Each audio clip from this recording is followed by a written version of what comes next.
الزهراء صلوات الله وسلامه عليها لما نرجع إلى مقامها كما قال السيد محمد جمال الهاشمي رحمه الله، يقول احنا ما نستطيع أن نعبر عن مقامها. الله سبحانه وتعالى هو الذي حكى عنها، هو الذي أضفى لها المديح.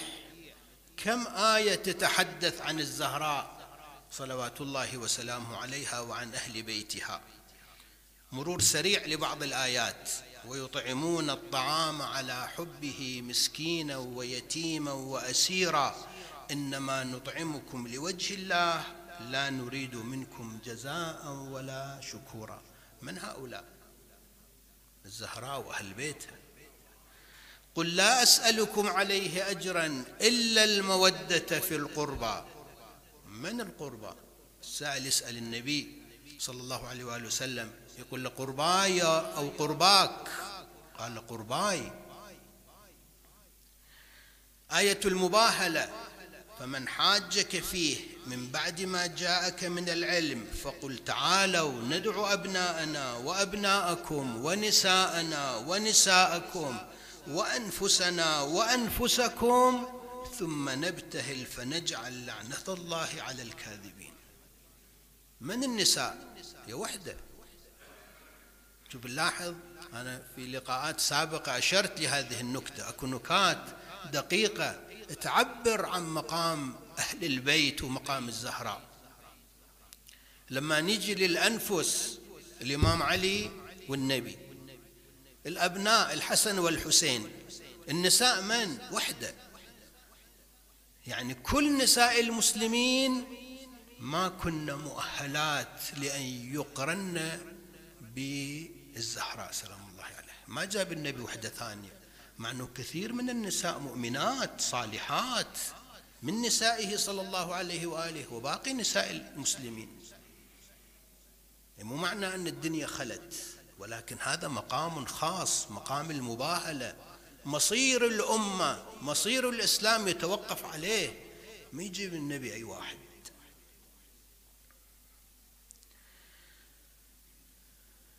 سورة الكوثر كما ورد في بعض التفاسير عن أئمة أهل البيت: بسم الله الرحمن الرحيم، إنا أعطيناك الكوثر فصل لربك وانحر إن شانئك هو الأبتر. مفسرة في الزهراء وذريتها صلوات الله وسلامه عليها. لما نجي إلى النبي صلى الله عليه وآله وسلم، ماذا تحدث عن ابنته؟ هل هي مجرد عاطفة أو كان يعبر عن مقامها؟ والملفت أن الروايات التي تحكي عن النبي صلى الله عليه وآله وسلم بحق الزهراء ما تقتصر على مصادرنا. هذا حديث مروي في مصادر العامة عن النبي صلى الله عليه وآله وسلم قال: إن ابنتي فاطمة ملأ الله قلبها وجوارحها إيمانا ويقينا. رواية أخرى في مصادر العامة: أول شخص يدخل الجنة فاطمة سلام الله عليها. صلى على محمد.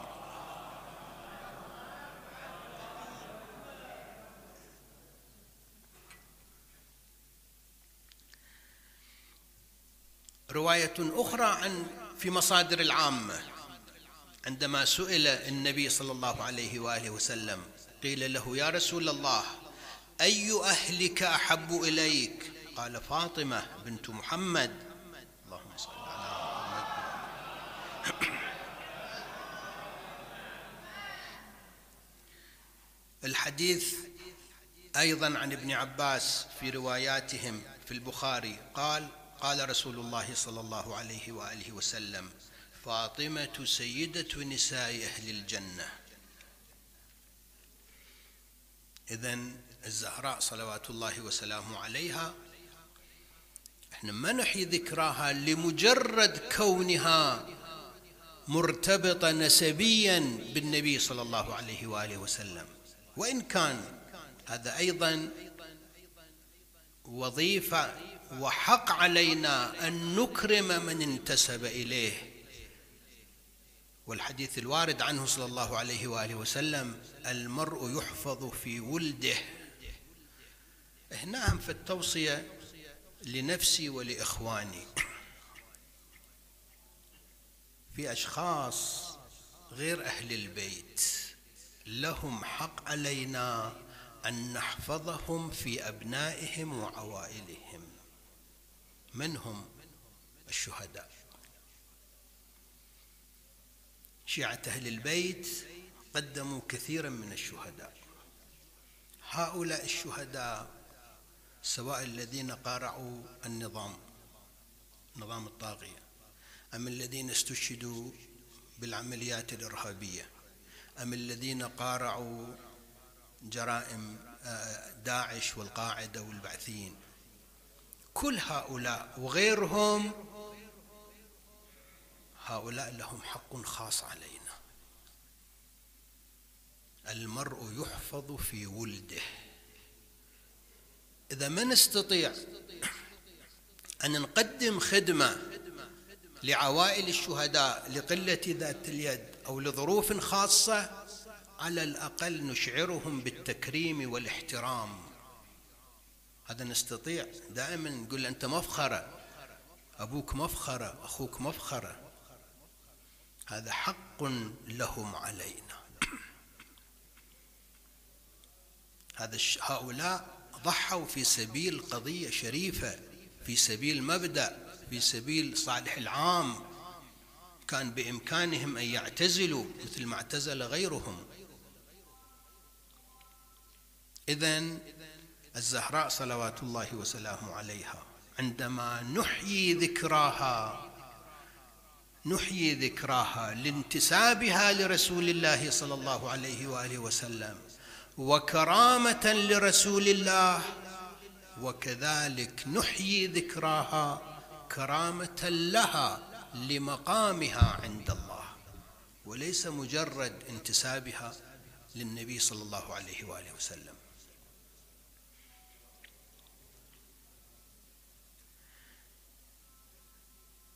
طبعا قلت أن اليوم حقيقة نحن نعيش المأساة. اليوم وإن كانت المناسبة هي مناسبة بهيجة، ولادة الزهراء، ولكن هذا الحدث الدامي الذي حدث هذا اليوم والذي لم يحدث لولا انتساب هؤلاء الشهداء لهذه المدرسة. لماذا لا يستهدفون غيرهم؟ هؤلاء مدنيون، هؤلاء غير معنيين بالصراعات. لماذا يتم استهدافهم ما يتم استهداف غيرهم؟ لانتسابهم لمدرسة أهل البيت، فهم من شهداء هذه المدرسة. ومن هنا احنا ما نعبر في هذه المناسبة عن الفرح والبهجة بقدر ما نحاول أن نستفيد وأن نهتدي بهدي الزهراء صلوات الله وسلامه عليها، وأن نعمل بوصاياها. هنا أذكر رواية إن شاء الله تفيدنا هم بها بعض المستحبات، وصية من النبي صلى الله عليه وآله وسلم لابنته.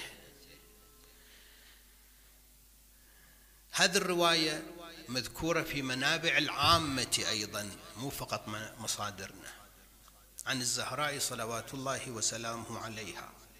قالت: دخل علي رسول الله صلى الله عليه وآله وسلم وقد صلوا على محمد وآل محمد.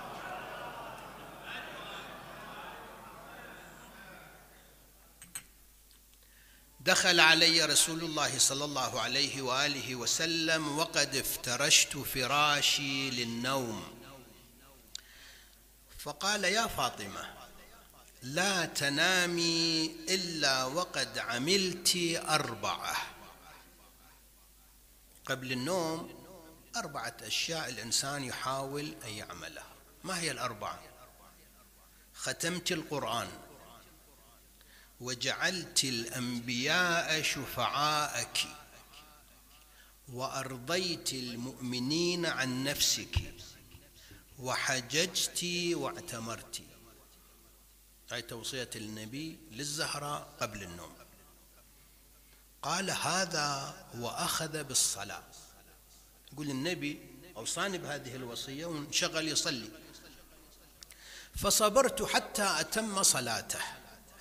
قلت يا رسول الله أمرت بأربعة لا أقدر عليها في هذا الحال، كيف واحد وقت النوم يحقق هذه الأربعة؟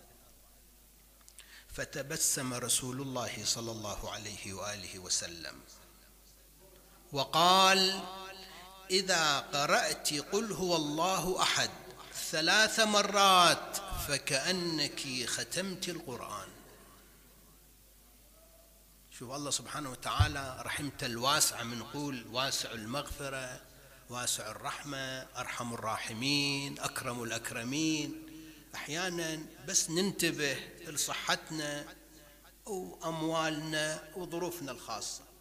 هاي مو أكرم الأكرمين يقول لك بدل ما تقرأ القرآن كله أنت في ظرف معين الجو ما يسمح لك بقراءة كل القرآن، وهذا طبعا ليس فيه تثبيط عن قراءة القرآن. بالأجواء العادية ظرف العادي تقرأ القرآن، ولكن قبل النوم الإنسان ما يستطيع يختم كل يوم. يقول الله سبحانه وتعالى معطيك بديل 3 مرات سورة التوحيد يكتب لك ختمة قرآن. هسه لا بأس إذا واحد يريد يقرأ قرآن لأبويه لأمواته للشهداء هم بالطريق 3 مرات قل هو الله أحد إن شاء الله تكتب له. فتبسم رسول الله صلى الله عليه وآله وسلم وقال إذا قرأت قل هو الله أحد 3 مرات فكأنك ختمت القرآن، وإذا صليت علي وعلى الأنبياء قبلي كأنما كنا شفعاءك يوم القيامة. اللهم صل على محمد وآل محمد. فمسألة سهلة، واحد قبل النوم يصلي على النبي صلى الله عليه وآله وسلم وعلى الأنبياء، اللهم صل على محمد وآل محمد وعلى جميع أنبيائك والمرسلين والشهداء والصالحين. وإذا استغفرت للمؤمنين رضوا كلهم عنك، اللهم اغفر للمؤمنين والمؤمنات، هم كلمة بسيطة. وإذا قلت سبحان الله والحمد لله ولا إله إلا الله والله أكبر فقد حججت واعتمرت. اللي ما عنده إمكانية ظروفه ما تسمح له بالحج والعمرة، هذه بدائل تسميها بدائل اضطرارية. إذن الله سبحانه وتعالى برحمته الواسعة فتح لنا هذه الآفاق، وإن شاء الله بهذه المناسبة من ثمرات هذه المناسبة ومن هداياها أن نحاول أن نلتزم بوصية النبي صلى الله عليه وآله وسلم لابنته الزهراء. لا أطيل على الأخوة الأعزاء، أسأل الله سبحانه وتعالى أن يتقبل أعمالهم وجهودهم ويبارك في هذه الجهود الخيرة للأخوة المشرفين على هذه الحسينية المباركة، وأن يرحم الماضين منهم ويحفظ الباقين ويوفقهم جميعا.